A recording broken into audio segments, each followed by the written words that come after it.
David and Goliath, Underdogs, Misfits, and the Art of Battling Giants by Malcolm Gladwell. Picture a valley baking under an ancient sun. On one ridge, an army holds its breath. On the other, their rivals wait in tense silence. And there, in the dusty expanse between them, stands a giant. This isn't just a big guy. This is a 7-foot monster, wrapped in 100 pounds of gleaming bronze armor. He's carrying a spear, a javelin, and a sword. Basically, he's a walking tank. His voice thunders across the valley with a challenge dripping in arrogance. Come fight me. 1-on-1. Winner takes all. From the other side, nothing.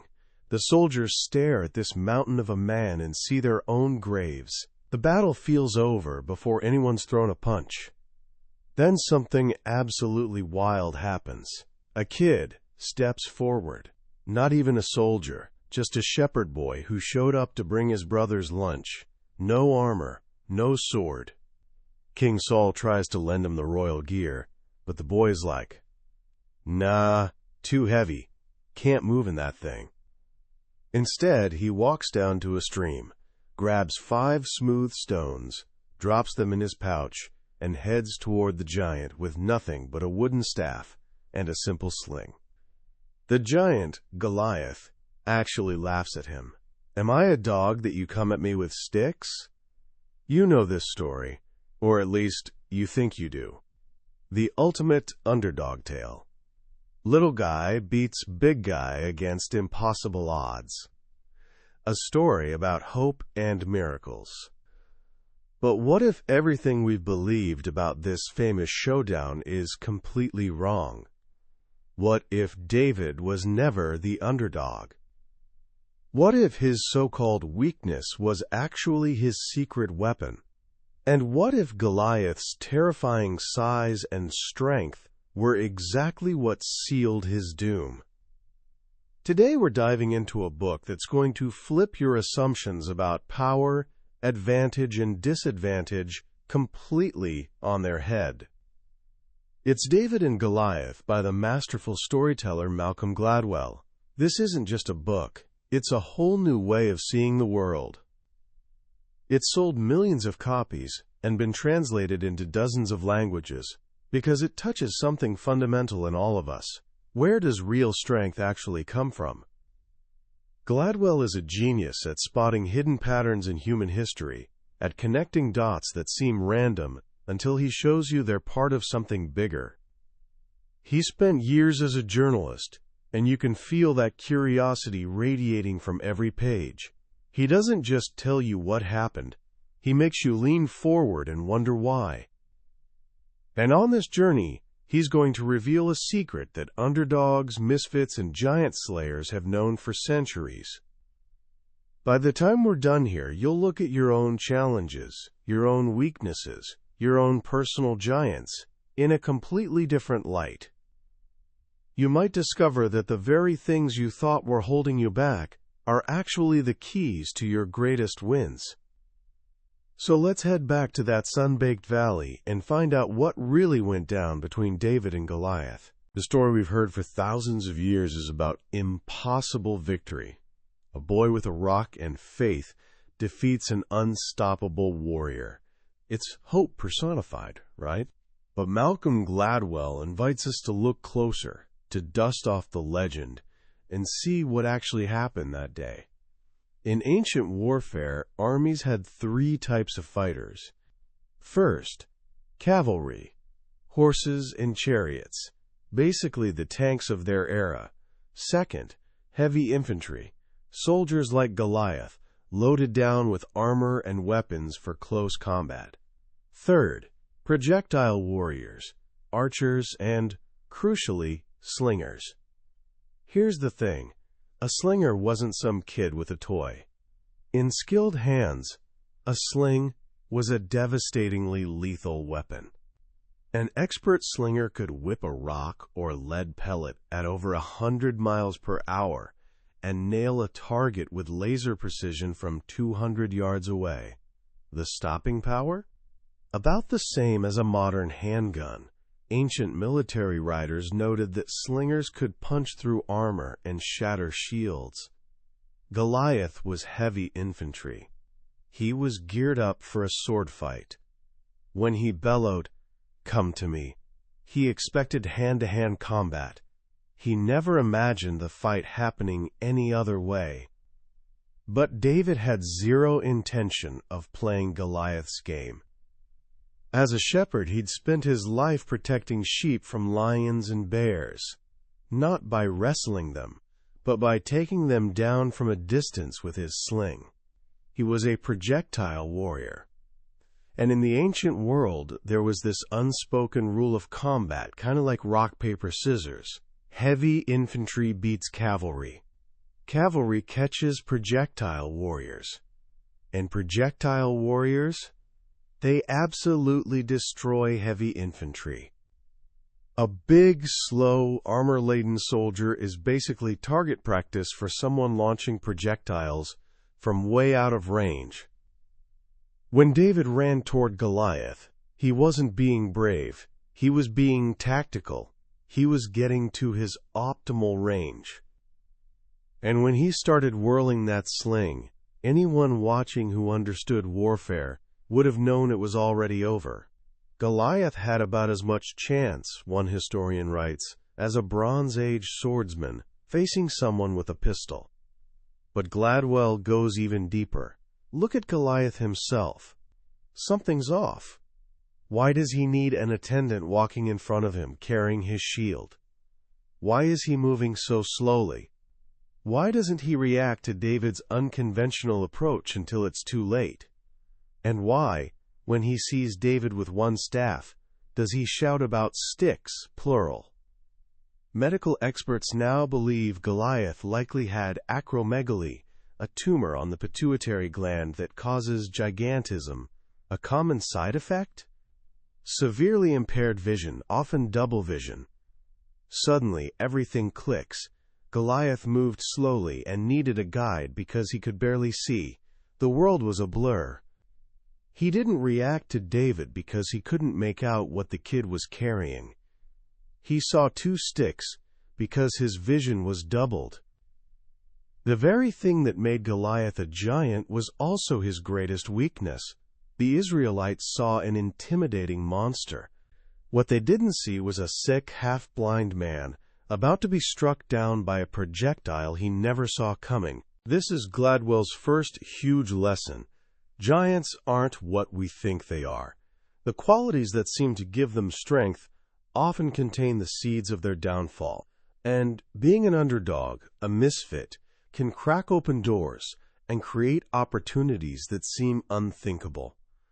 This pattern repeats throughout history and in our own lives. Take Vivek Ranadive. He was a software entrepreneur from Mumbai who'd never played basketball, but when his 12-year-old daughter Anjali's team needed a coach, he volunteered. He looked at his team, little blonde girls, daughters of Silicon Valley programmers. They weren't tall, they couldn't shoot, they couldn't dribble well. By every normal standard, they were a terrible basketball team. If they played conventional basketball, score, then politely back off while the other team brings the ball up. They'd get crushed. Ranadive, being an outsider, found this puzzling. A basketball court is 94 feet long. Why do teams only defend 24 feet? Why give away 70 feet for free? It seemed designed to help good teams. Good teams have tall, skilled players who run perfect plays. Why would a weak team make it easy for them? It's the same question David must have asked in that valley. Why would I fight Goliath where his strength matters and mine doesn't? So Ranadive made a call. His team would full-court press. All game. Every game. They'd challenge every pass, contest every dribble, fight for every inch of court. It was a strategy of effort over skill. Exhausting? Absolutely. He made his girls run until they couldn't run anymore in practice. He couldn't make them great shooters in weeks, but he could make them relentless. And it worked beautifully. Even really good teams fell apart. They were so used to open court that they panicked when pressured right from their own basket. They couldn't inbound the ball in 5 seconds. They threw sloppy passes that got stolen. Ronadive's girls didn't need great shooting. They'd steal the ball under the opponent's basket and score easy layups. They jumped to leads of 12-0, 20-0, even 25-0. They made it to nationals.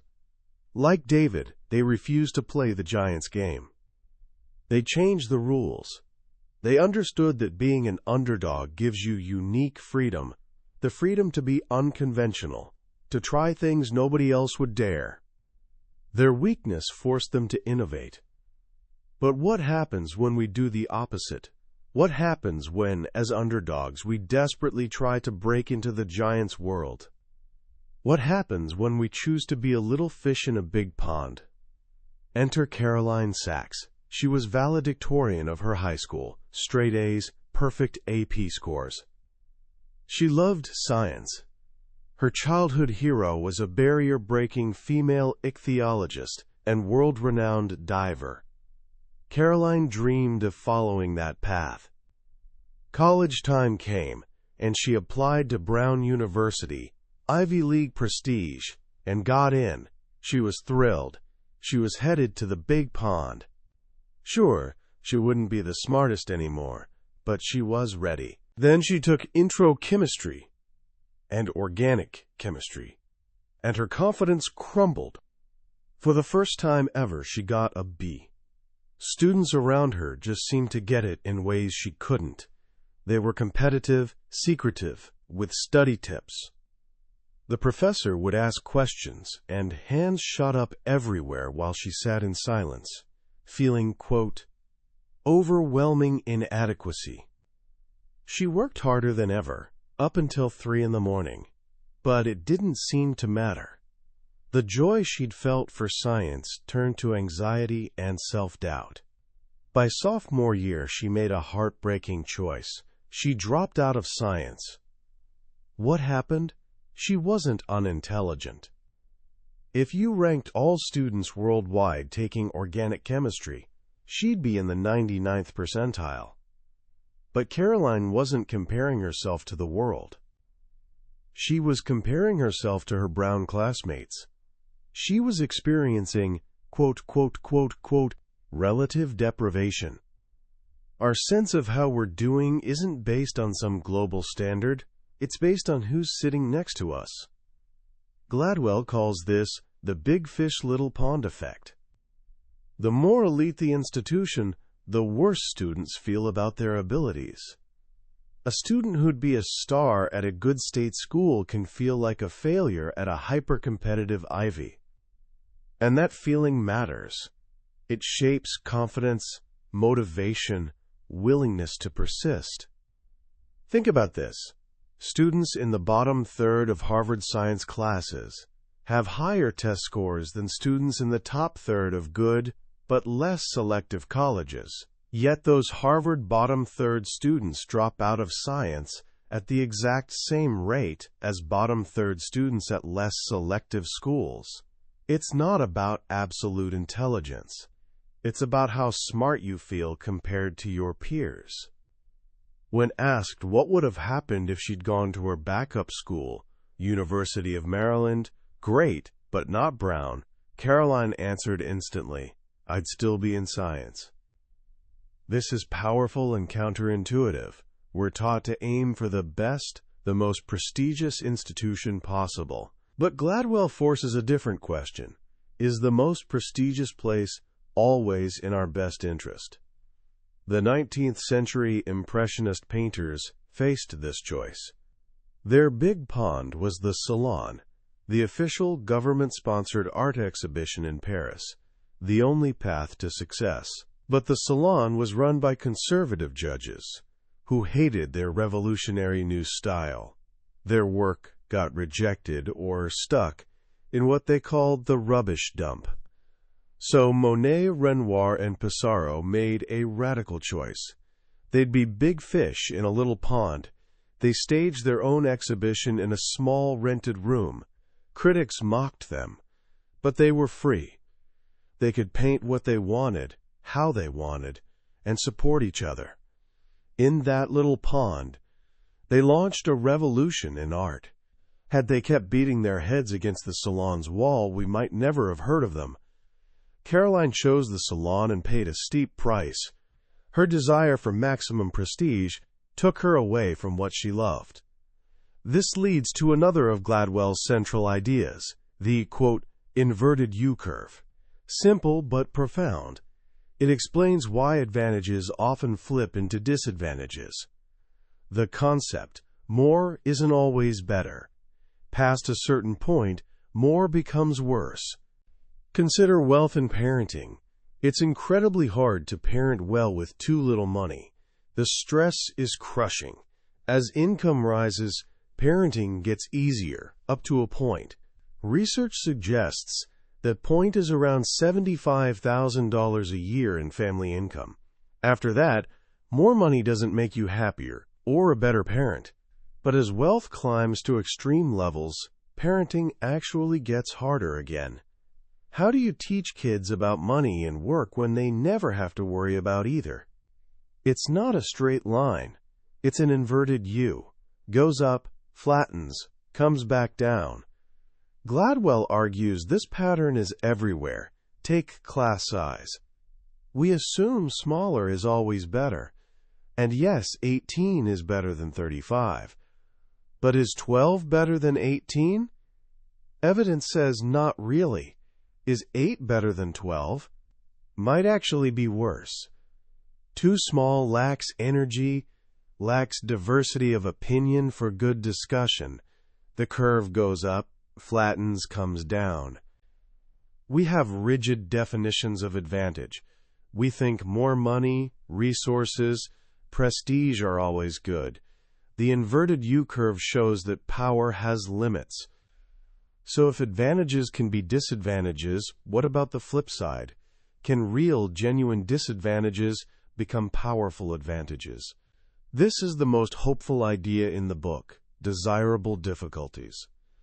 Meet David Boies, one of America's most famous trial lawyers. He's argued landmark Supreme Court cases. He's a legal giant. And he can barely read. Boies is dyslexic.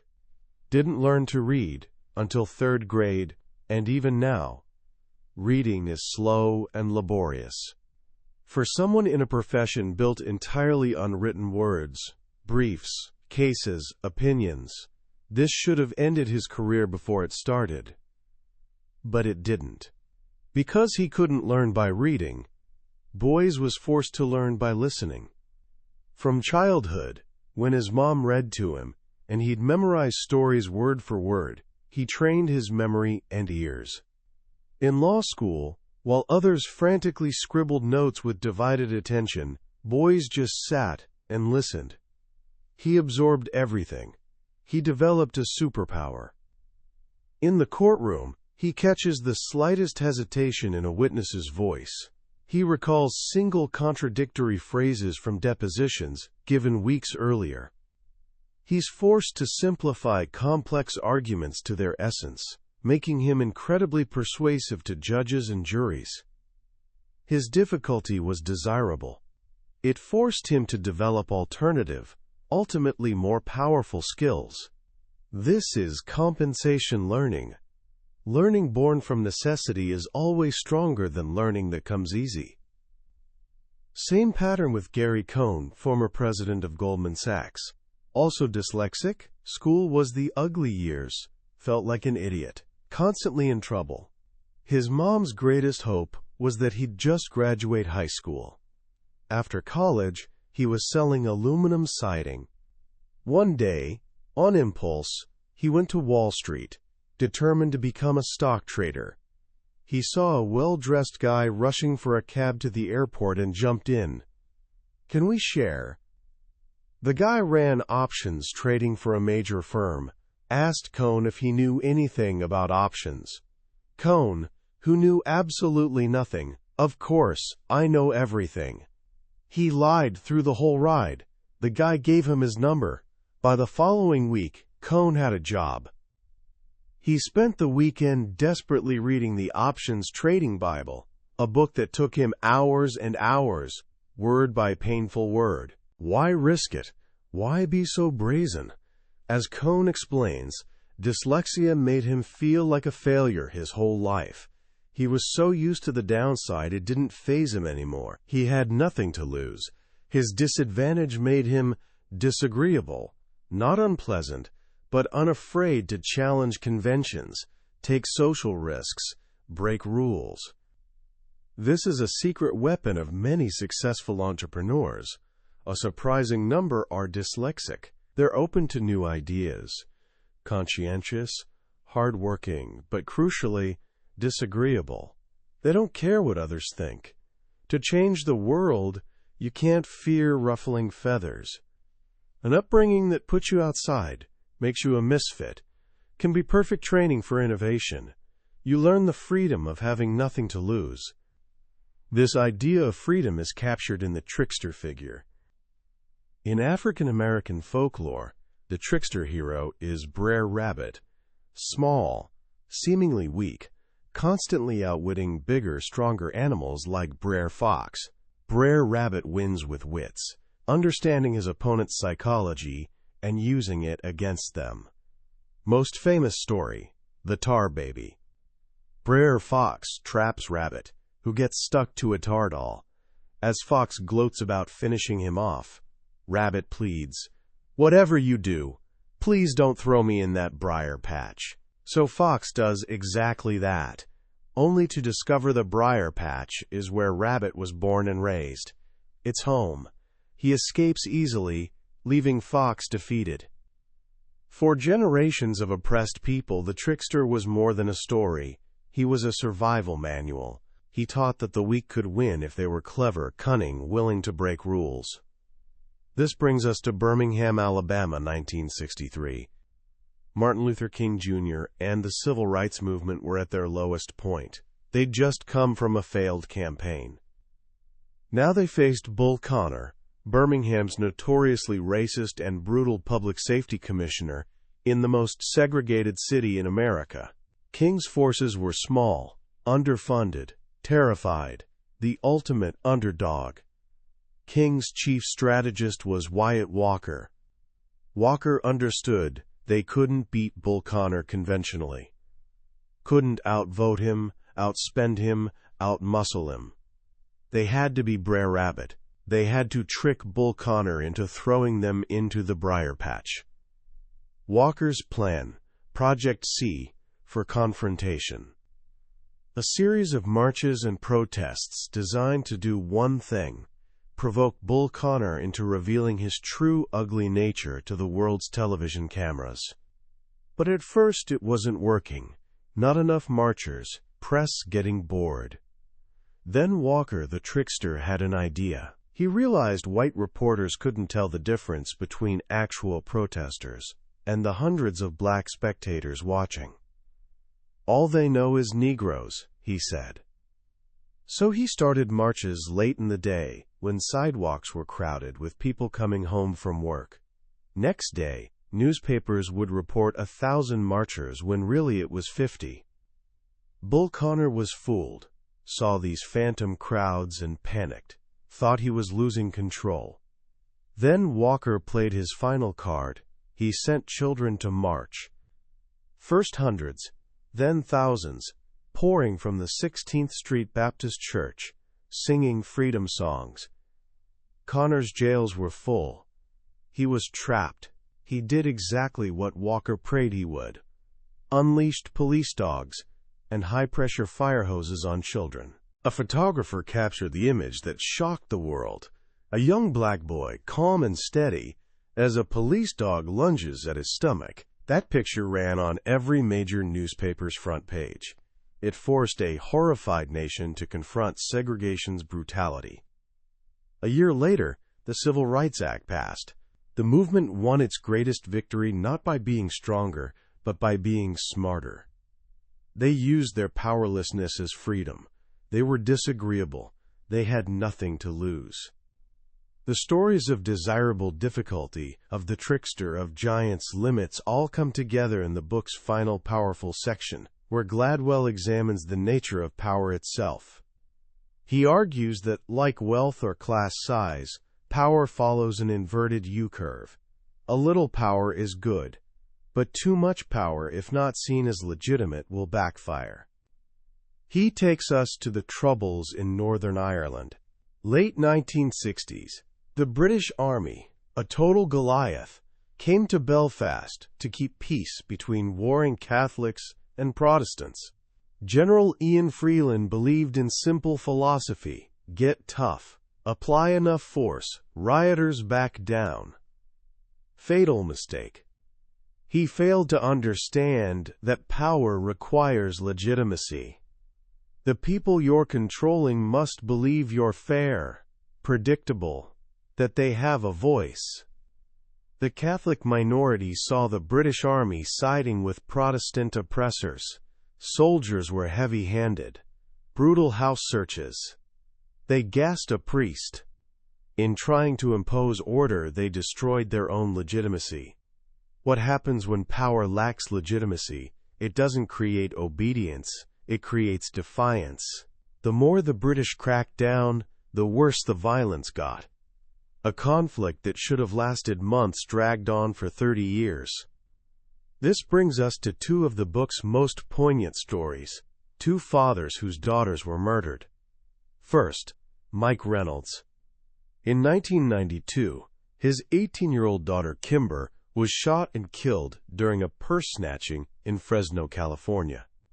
Consumed by grief and craving justice, Reynolds made a promise on her deathbed. He'd do everything to prevent this happening to anyone else. He channeled rage into political action. He became architect of California's three strikes law, revolutionary, incredibly harsh sentencing. A third criminal conviction, for almost any crime, meant mandatory 25 years to life. Reynolds believed, like General Freeland, in simple power math. If criminals weren't scared of the law, make the law scarier. If they're out committing crimes, lock them up and throw away the key. More punishment equals less crime. For a while, seemed right. California crime rates plummeted. Reynolds felt he'd saved thousands of lives. But was it that simple? Criminologists studied three strikes. Results were murky. Crime was falling everywhere in the 1990s, even in states without such laws. And they pointed to the inverted U-curve. Locking up a violent 20-year-old removes danger. But 3 strikes was locking up 45-year-old pizza thieves for life. Criminals age out of crime. Past a point, massive incarceration costs stop providing much benefit. Worse, it causes collateral damage. Lock up that many people, you devastate communities. You take fathers from children, increasing odds those kids end up in the system. You destroy the law's legitimacy in the eyes of people you're supposedly protecting. Like the British in Northern Ireland, a policy designed to reduce defiance ended up creating it. State power backfired. Contrast this with Wilma Dirksen. Years earlier in Winnipeg, Canada, her 13-year-old daughter Candace was abducted and murdered. The night her body was found, as the Dirksens sat numb with grief, a stranger knocked. He was another murdered child's father. He sat for hours, telling them how his quest for justice consumed him, destroyed his health, work, family. He was a ghost from their potential future, warning them about the path of anger and revenge. The Dirksens were Mennonites, a religious group with a long persecution history and deep tradition of pacifism and forgiveness. They'd been the ultimate underdogs for centuries. They understood power's limits because they'd so often been on the receiving end. After the stranger left, they made a choice.